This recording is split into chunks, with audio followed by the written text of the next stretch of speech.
Heru Budi Hartono akan hancurkan elektabilitas Anies. Pantes kadrun kejang. Pendukung Anies Baswedan memang brengsek dan kurang ajar banget. Para pendukung Anies Baswedan di Twitter mengatakan bahwa akhirnya gubernur yang dipilih rakyat digantikan oleh gubernur yang dipilih oleh Mendagri. Mengatakan Bapak Heru, bukan pilihan rakyat adalah hal yang wajar sebetulnya, dan itu sesuai fakta. Tapi ada satu lagi hal yang jauh lebih menyakitkan, yang merupakan fakta pahit, bahwa Anies Baswedan sebetulnya bukan dipilih oleh rakyat. Anies Baswedan dipilih oleh politisasi ayat dan mayat, yang artinya dipilih langsung oleh mayat. Teror-teror yang terjadi di DKI Jakarta pada waktu tahun 2017 silam sangatlah mengerikan, membuat kita sama-sama tahu bahwa betapa gelapnya demokrasi di Indonesia pada saat itu. Anies Baswedan didukung lewat politisasi ayat dan mayat, yang membuat dia menjadi gubernur rasis yang dicap sebagai radikal, yang secara fakta didukung oleh teroris. Jadi sebetulnya, kalau mau lihat secara fakta lagi, pemilihan Gubernur Heru adalah pemilihan yang jauh lebih baik daripada Anies Baswedan, yang merupakan gubernur pilihan ayat mayat. Bagi saya, para pendukung Anies Baswedan ini justru menjadi orang yang bakalan merusak citra si manusia rasis yang dicap sebagai kebodohan oleh Google. Justru mereka akan menjadikan Anies Baswedan bulan-bulanan masyarakat yang pasti akan menghancurkan elektabilitasnya. Karena setiap orang waras pasti nggak akan memilih orang bodoh untuk menjadi pemimpinnya. Setelah pakai ayat dan mayat, sekarang gubernur, maksudnya mantan gubernur Anies Baswedan menggunakan darah karena spanduknya bertuliskan sponsor PMI yang merupakan milik Chaplin. Hahaha. Tapi saya akan fokus dan melanjutkan artikel ini untuk menceritakan tentang gubernur pilihan Mendagri, yakni Bapak Heru. Bapak Heru ini adalah orang yang bukan sembarangan dan berpengalaman banget di dalam tata kota DKI Jakarta.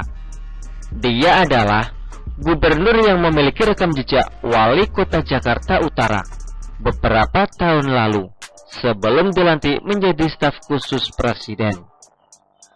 Orang ini memiliki pemahaman yang sangat baik dalam menata kota Jakarta, karena sebelumnya dia sudah memimpin dalam skala nasional.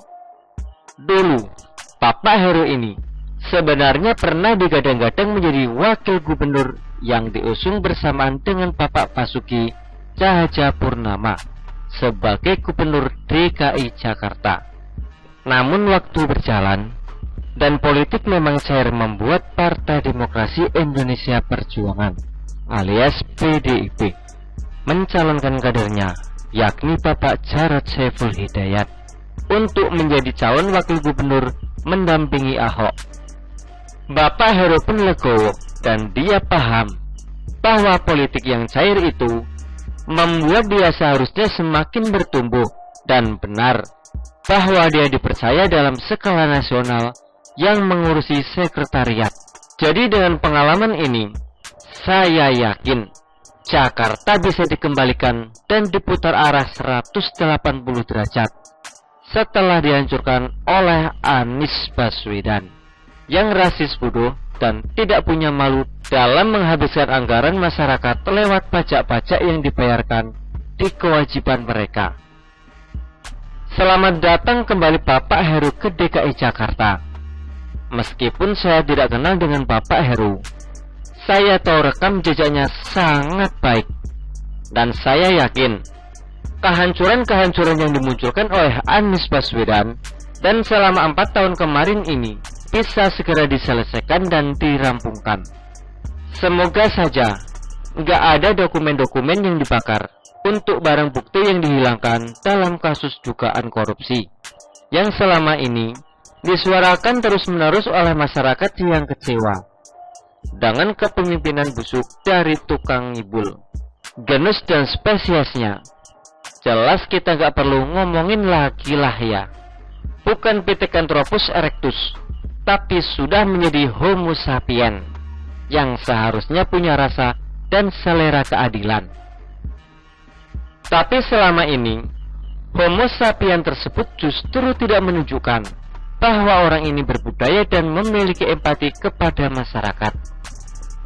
Ya sudahlah, gak apa-apa, toh juga dia udah gak ada. Dan yang gak ada udah gak usah diomongin lagi deh. Selamat bertugas untuk Bapak Heru. Semoga Bapak amanah dan bisa kembali lagi membuka layanan aduan seperti yang dilakukan oleh Bapak Basuki Cahayapurnama di Balai Kota. Karena esensi Balai Kota adalah balai warga di mana tempat orang-orang berkumpul untuk membicarakan kota yang dicintai dan yang ditinggali. Hari pertama Bapak Heru bertugas, posko aduan langsung dibuka dan Anies tertampar keras sampai bolak-balik kiri kanan dengan telapak tangan dan punggung tangan. Anies Baswedan memang kurang ajar sih. Bapak Heru adalah harapan bagi masyarakat Jakarta yang akan membuat DKI Jakarta lebih baik lagi sampai tahun 2024 nanti.